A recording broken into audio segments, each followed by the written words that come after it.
रामकृष्ण हरी माऊली. आज आषाढी एकादशी आणि आषाढी एकादशी म्हटलं की विठ्ठल भक्तांचे असतात उपवास. उपवासाचं एक वेगळं महत्त्व जरी असलं तरी सुद्धा आपल्याकडे एकादशी म्हटलं की उपहासात्मक एक म्हण नेहमी आठवते, एकादशी आणि दुप्पट खाशी. कारण एकादशीच्या फराळाचा थाटमाटच काही वेगळा असतो. आणि ह्याच एकादशीच्या फराळावर आचार्य प्रल्हाद केशवत्रे यांनी एक विडंबनात्मक काव्य केले. काय आहे त्या काव्यात?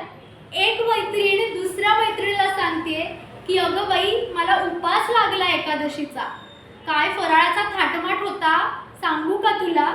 ती म्हणते, उपास मज लागला सखे गो, उपास मज लागला.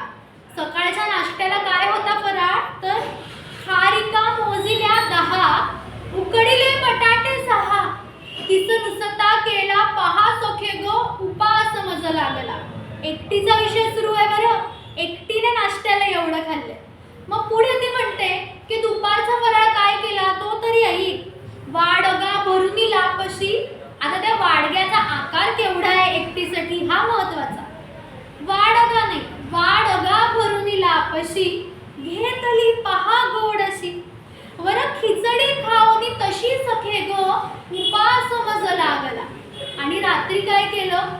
ती सखी तिला परत म्हणते की अगं, एवढं सगळं उपासाला केलंस, तुला उपासाचा त्रास नाही का झाला? त्यावर ती म्हणते, झाला ना, ऐक मी रात्री काय केलं म्हणून. हा उपास मज भोवला.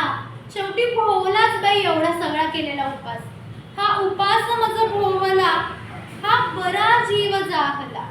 म्हणून काय केलं रात्री? म्हणून दही भात म्हणून चापला सखे ग, उपास मज लागला. आणि म्हणूनच आपल्याकडे म्हणतात की काय, एकादशी आणि दुप्पट खाशी.